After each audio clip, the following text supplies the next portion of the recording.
Manager जो Solang use कर बहुत बड़ भूल जहाँ तुम भी पुओ बयसर पुओ ना से तुमको जहाँ कहली रागरे कही पर तुम समाधान कर पार कि पूरा मीडिया आगे तुम स्लांग कहवाटा बहुत खराब। दिल्ली रे दिल्ली ते मन मागिबु जदि देबी जीवन बंचिबा पाई हब तो बिना न आसु केबे मिति दिन। प्रथम तो सारा ओडिशावासी को नमस्कार। मु सुरेश त्रिपाठी। जय जगन्नाथ।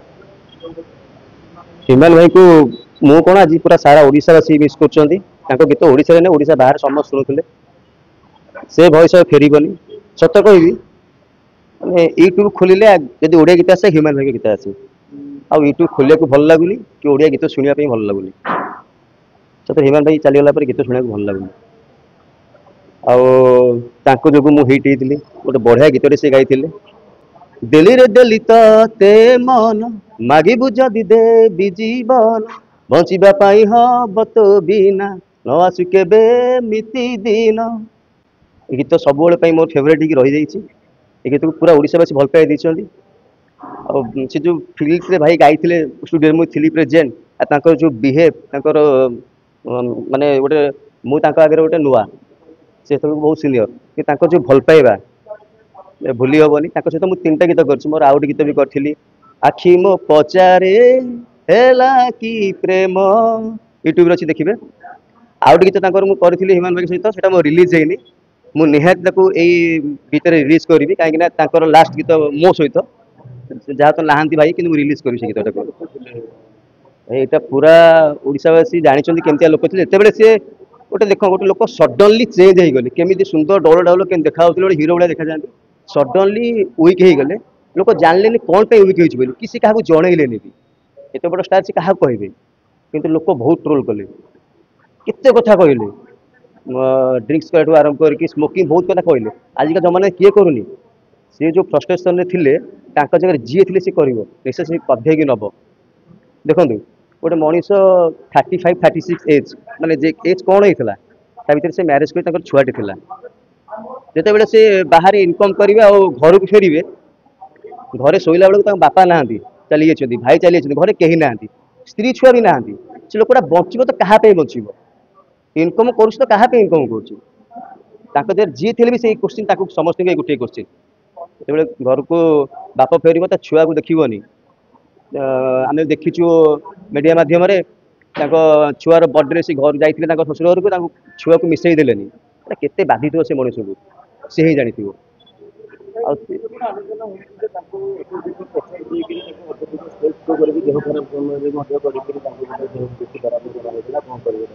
निहत हो कहीं गोटे मनुष्य जो जानूँ मोर देह एत खराब एत सीरीयस पैसा एत इम्पोर्टाट से इनकम क्या कर पाखे तो कहीं ना तेणु से आम तो भीतर कथा जानू भीतर कितु निहाती किसी गोटे जदि यहाँ तदंत कर जना पड़े कहीं गोटे लोक जानी मो देह खराब गोटे भिडियो देखी फटो गोटे देखी पाद पूरा फुलिक रही देह एत झड़ी जाइए पाद फुलिक रही ओबियसली देह खराब हो स्टेज शो देखुलू स्टेज से चढ़ी पार दीदी बाउंस धरिकी चढ़ुंट कथा कही पार ना तथा से स्टेज को जाऊँच लोक भल पाइबा से अच्छी आउ निहाती भीतर किसी गोटे रहस्य अच्छी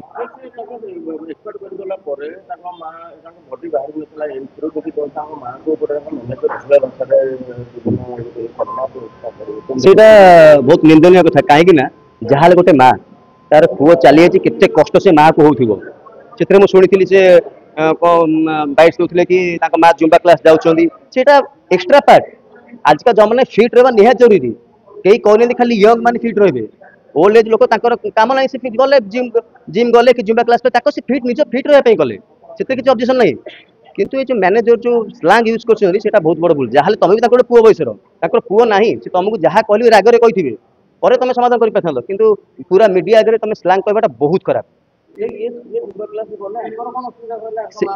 से ठीक कथा तुम पाखे टाइम तुम जाओ पाखे पैसा पैसा नहीं ना टाइम नहीं समय अच्छी पैसा से गले निजी मेंटेन कले आज जमाने समस्त मेंटेन कर दुनिया कहूँ तुम जहाँ कर डॉक्टर आगे कह जो मेंटेन कर सी तो ये जिम जाकि बॉडी बाहर करेंगे कि फिटनेस रखापी जुम्बा कले तो असुविधा कौन अच्छी मो माने जी मुझे मना करी निज फिट मानिया माने मानिया पड़े जाई मेंटेन करुँच बड़ कथा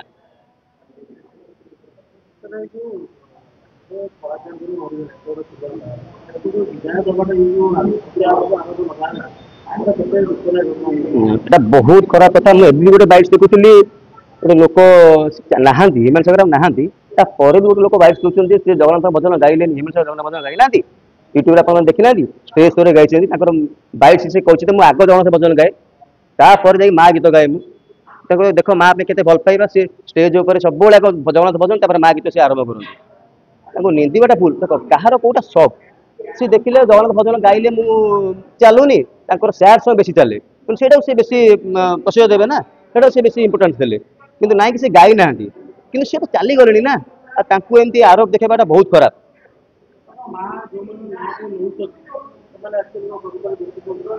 ଦେଖନ୍ତୁ ସତ ତ ଆମେ ଜାଣିନୁ, କିନ୍ତୁ ନହେଲେ ତାଙ୍କ ମା କାହିଁ କହୁଛନ୍ତି, କିଛି ଗୋଟେ ରହସ୍ୟ ଥିବ ନା। ମୁଁ ଏବେ ଗୋଟେ ବାଇଟ୍ସ ଦେଖୁଥିଲି, କଣ କହୁଛନ୍ତି କି ତାଙ୍କ ଆକାଉଣ୍ଟକୁ ପଇସା ଯାଉନଥିଲା, ତାଙ୍କ ମିସେସଙ୍କ ଆକାଉଣ୍ଟ ଯାଉଥିଲା, କି ମ୍ୟାନେଜର ଆକାଉଣ୍ଟ ପଇସା ଯାଉଥିଲା। ନିହାତି କିଛି ନଥିଲେ, ନିଆଁ ନଥିଲେ ଧୂଆଁ ନଥିବ, କିଛି ଗୋଟେ ଅଛି ତା ଭିତରେ ରହସ୍ୟ, କିଛି ଗୋଟେ ଅଛି, ସେଟା ଆଗକୁ ଜଣା ପଡିବ। ନିହାତି ତଦନ୍ତ ହବା ଦରକାର, କାହିଁକିନା ତଦନ୍ତ ନହେଲେ କଥାଟା ବାହାରିବନି। ଗୋଟେ ଲୋକ 36 ଏଜ୍ ଯୋଉ ନାଁ କମେଇଥିଲେ, ଏଟା ଛୋଟ କଥା ନୁହେଁ, ବହୁତ ବଡ କଥା। ନାଁଟା କମେଇବା ଆଉ ନାଁକୁ ବଜେଇକି ରଖିବା, ଏଟା ବହୁତ ବଡ କଥା। ଓଡିଶାରେ ଘରେ ଘରେ ତାଙ୍କ ଫ୍ୟାନ୍ ଅଛନ୍ତି। ନିହାତି ଗୋଟେ ଯେହେତୁ ଗୋଟେ ତାଙ୍କର ମା ପାଖରେ କିଏ ରହିଲା, କେହି ନାହାନ୍ତି ନା, ଗୋଟିଏ ପୁଅ। ଯଦି ପୁଅ ବି ଚାଲି ହେଇଥିବ, ନିହାତି ଧମକଉଥିବେ, କାହିଁକି ନା ବର୍ତ୍ତମାନ ହିମାଂଶୁ ଚାଲିଗଲା ପରେ ତାଙ୍କର ଯୋଉ ସମ୍ପତ୍ତି ରହିଲା ସେ କିଏ ନବ? ଏତେ ପଇସା ଇନକମ କରିଥିଲେ, ପର ଡେ ତାଙ୍କ ଲକ୍ଷ ଟଙ୍କା ମିନିମମ୍ ଇନକମ ଥିବ, କିଏ ଏତେ ପଇସା ନବ? ତେଣୁ ତା ଭିତରେ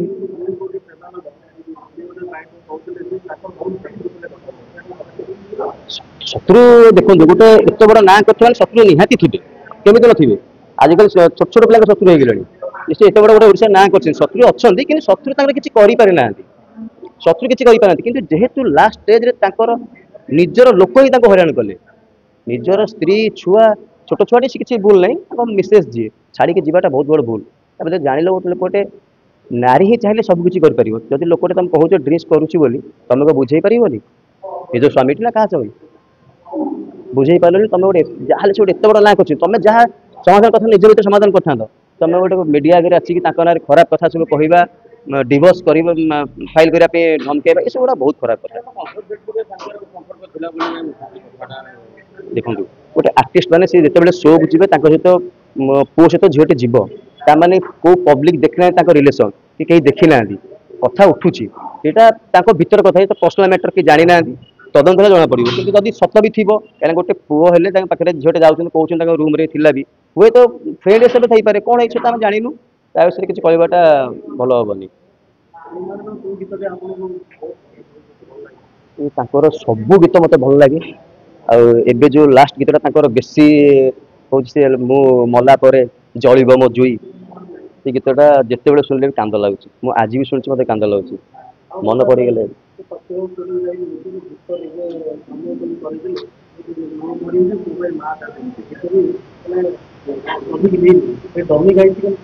ଆଚ୍ଛା। ଭାଇ ବହୁତ ଦୁଃଖ କଥା, ଜମି ହେଇକି ମାନେ ଗାଇ ପାରିନାହାନ୍ତି ସେ, ଚାଲି ଯାଇଛନ୍ତି, ବହୁତ ଦୁଃଖର କଥା। ଏଇଟା ରିଲିଜ ହେଲେ ବହୁତ ଲୋକ ସମସ୍ତେ ଶୁଣିବେ, ସେମିତି ଗୋଟେ ଭଏସ ଗାଇବା ଦରକାର। ହିମାନ ଭଏସ ଆଉ ଫେରିବନି, ଆଉ ଓଡିଆ ଗୀତ ବି ଶୁଣିବାକୁ ଭଲ ଲାଗିବ ବିନା ହିମାନ ସହିତ। ଦେଖ ମଣିଷ ଯେତେ ଦୁଃଖରେ ଥିଲେ ବି, କାହା ମଣିଷ ମାନେ ହିଁ ଦୁଃଖରେ ଥିଲେ ବି ହିମାନ ସାଗର ଗୀତ ଶୁଣିଥିଲେ ଗୋଟେ ଫିଲିଙ୍ଗସ ଅଲଗା ଆସେ, ସେ ଫିଲ୍ ଆଉ ମିଳିବନି ଆଉ କାହା ଭଏସରେ।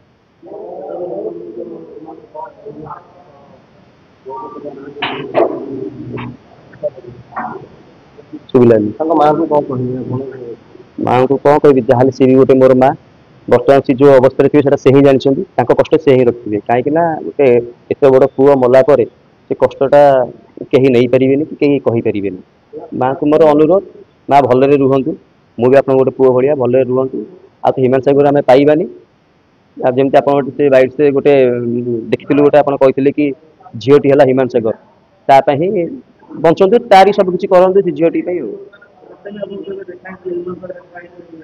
ମୋର ଯୋଉ ଫାଷ୍ଟ ଗୀତ ହେଇଥିଲା ଦିଲ୍ଲୀ ଦିଲ ତତେ ମନ, ସେଇ ଟାଇମରେ ଫାଷ୍ଟ ଦେଖା ହେଇଥିଲୁ।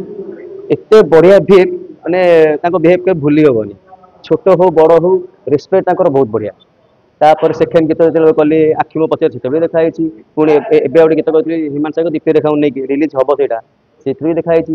ମୁଁ ଭାଇ କେତେବେଳେ ଭଲ ଫନି ଭିଡ଼ିଓ ଆସିଲେ ହ୍ୱାଟ୍ସଆପ୍ ପଠେଇଲେ ଭାଇ ଗୋଟେ ଇମୋଜି ଦିଅନ୍ତି, ଭଲ ଲାଗେ, ତାଙ୍କର ରେସ୍ପେକ୍ଟ ଥାଏ, ସେଇଟା କେବେ ଭୁଲି ହବନି ଭାଇ। ଆଉ ସେଇ ଯୋଉ ଭଏସ୍, ସେଇଟା ଆଉ ଜୀବନରେ କେବେ ଭୁଲି ହବନି ସେ ଭଏସ୍।